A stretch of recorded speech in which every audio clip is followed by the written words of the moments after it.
In August 1966, the chilling mystery of the lead masks case unfolded on Vintim Hill in Rio de Janeiro, Brazil. The unsettling discovery involved the lifeless bodies of two electronic technicians, Miguel Jose Viana and Manuel Pereira de Cruz, who were found lying side by side wearing lead masks, the kind typically used for protection against radiation. The circumstances surrounding the case were as mysterious as they were perplexing. The men had no apparent external injuries, and autopsies suggested that the cause of death was likely cardiac arrest.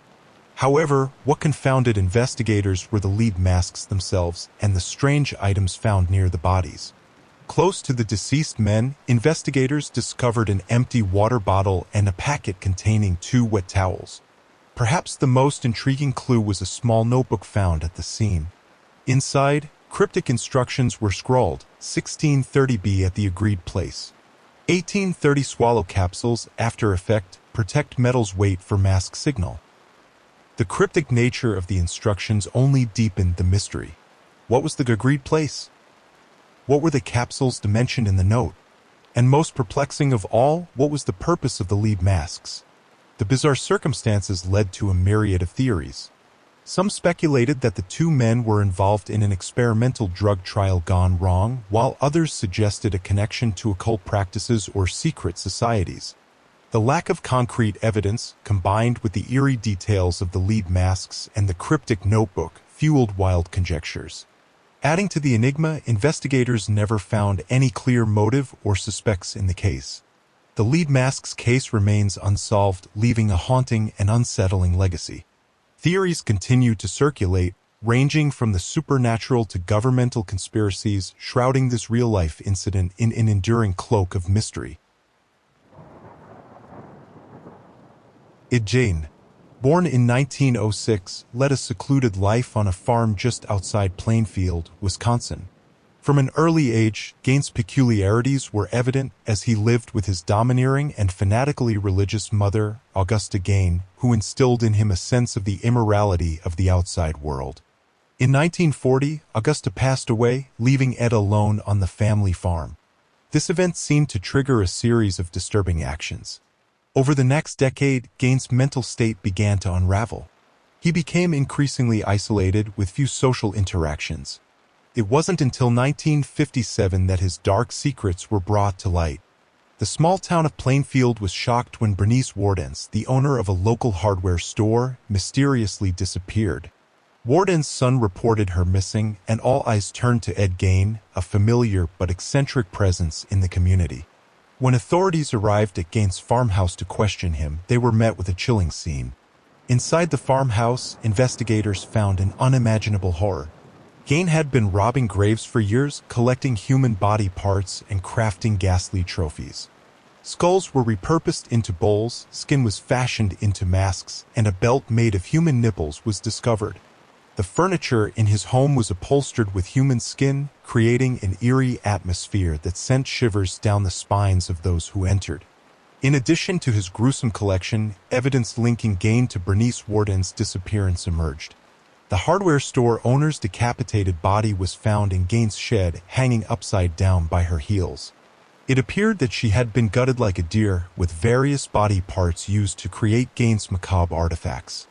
During questioning, Gaines admitted to the murder of Wardens and another woman, Mary Hogan, who had disappeared years earlier.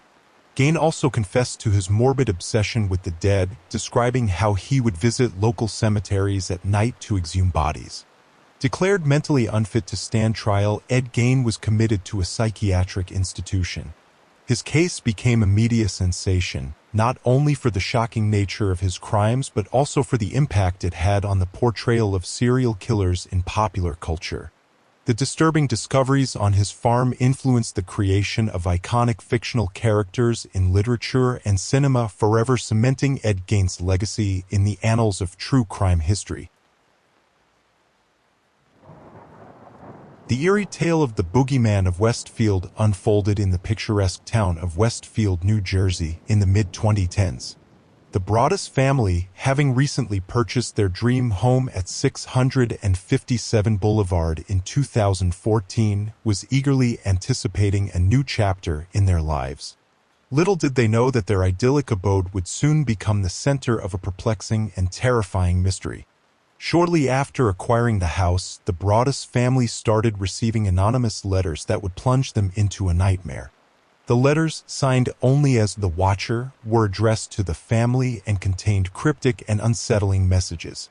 The sender claimed to be the rightful watcher of the house, asserting a generational duty to observe its occupants. As the letters continued, they took a dark turn, revealing an intimate knowledge of the family's activities. The mysterious correspondent mentioned the names of the Broaddus children and described in detail what they were doing inside the house. The language used was menacing, with veiled threats and an ominous tone that left the family in a state of constant fear. Concerned for their safety, the Broaddus family decided not to move into the house, and instead, they reported the disturbing letters to the local authorities. The police launched an investigation, but despite their efforts, the identity of the Watcher remained elusive. The media picked up on the story, turning the Westfield residence into a symbol of real-life horror. The town, known for its charming and tight-knit community, was suddenly thrust into the spotlight due to this mysterious and unsettling case. The Broaddus family's ordeal sparked widespread speculation as neighbors and the public grappled with the unsettling nature of the anonymous stalker who referred to themselves as the Watcher. The unanswered questions surrounding the case only deepened the sense of unease within the community. Who was the Watcher, and what was their motive for tormenting the Broaddus family? The lack of resolution left an indelible mark on the once tranquil neighborhood, as residents couldn't shake the feeling that their sense of security had been shattered. Years later, the mystery of the boogeyman of Westfield endures. The Broaddus family never moved into the house, and the identity of the Watcher remains a chilling enigma.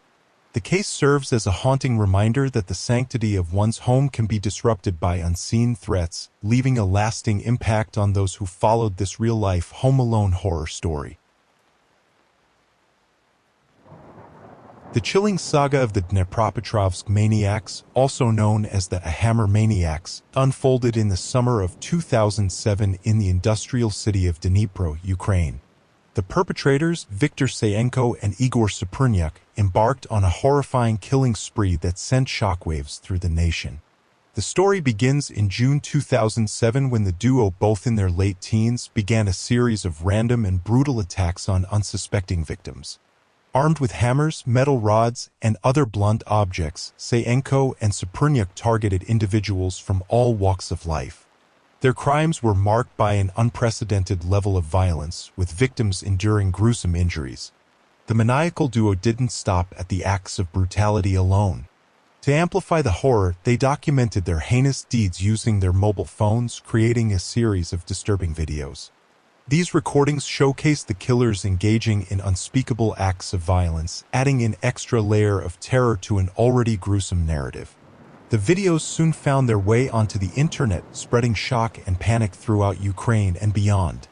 The public was left in a state of fear and disbelief as the authorities launched an extensive manhunt to capture the elusive killers. The gruesome videos circulating online only intensified the urgency of the investigation. Communities were on edge, and the media coverage surrounding the case reached a fever pitch. As the manhunt unfolded, the police faced the daunting task of piecing together the seemingly senseless and random acts of violence perpetrated by Sayenko and Saprunyak.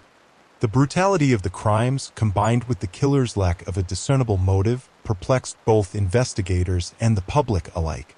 Finally, in February 2009, the authorities made a breakthrough when they apprehended both Sayenko and Saprunyak.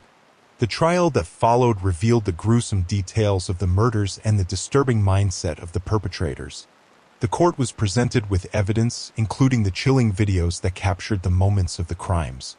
During the trial, it became apparent that the killers showed little remorse for their actions, adding another layer of shock to an already horrifying story. In 2010, both Sayenko and Saprunyak were found guilty of multiple counts of murder and sentenced to life in prison, bringing some semblance of justice to the victims and their families. The Dnepropetrovsk maniacs case stands as a dark chapter in the annals of true crime, leaving an indelible mark on the collective memory of the Ukrainian people and serving as a stark reminder of the depths of human depravity. Rebecca Schaeffer's life was a tapestry of promise and talent, woven with the threads of a burgeoning acting career. Born in 1967, the young actress captivated audiences with her role in the popular television sitcom My Sister Sam. However, this promising journey would tragically be cut short by the actions of a disturbed and obsessive stalker, Robert John Bardo. In the late 1980s, the concept of celebrity obsession and stalking was not as widely understood or addressed as it is today. Bardo, a troubled individual from Tucson, Arizona, fixated on Schaeffer, developing an unhealthy obsession with the young actress. His infatuation led him to hire a private investigator to obtain Schaeffer's home address. In July 1989, armed with this personal information, Bardo made the journey from Arizona to Los Angeles with a sinister motive. Intent on meeting Schaeffer, he first visited the Warner Brothers studio lot where the show My Sister Sam was filmed. However, Bardo was promptly turned away by studio security, foiling his initial attempt. Undeterred, Bardo persisted in his quest. He staked out Schaeffer's apartment building and waited for her to return home. Tragically, when the young actress arrived, Bardo approached her and, in a shocking act of violence, pulled out a gun and shot her in the chest. Rebecca Schaeffer, only 21 years old, succumbed to her injuries. The murder of Rebecca Schaeffer sent shockwaves through Hollywood and beyond. It was a wake-up call to the entertainment industry and society at large about the very real dangers associated with celebrity status and the lack of privacy for public figures. The tragedy prompted a reevaluation of security measures for celebrities and a reassessment of privacy laws to better protect individuals from potential harm. The investigation into Schaeffer's murder unveiled the extent of Bardo's obsession. Prior to the tragic event, he had been sending Schaeffer numerous letters, and the escalation of his fixation was evident. The case had a lasting impact on the legal landscape, influencing the enactment of anti-stalking laws and policies aimed at preventing similar tragedies. In 1991, Robert John Bardo stood trial and was convicted of first-degree murder. He received a life sentence without the possibility of parole. The untimely death of Rebecca Schaeffer remains a poignant reminder of the darker side of fame and the consequences of unchecked celebrity obsession.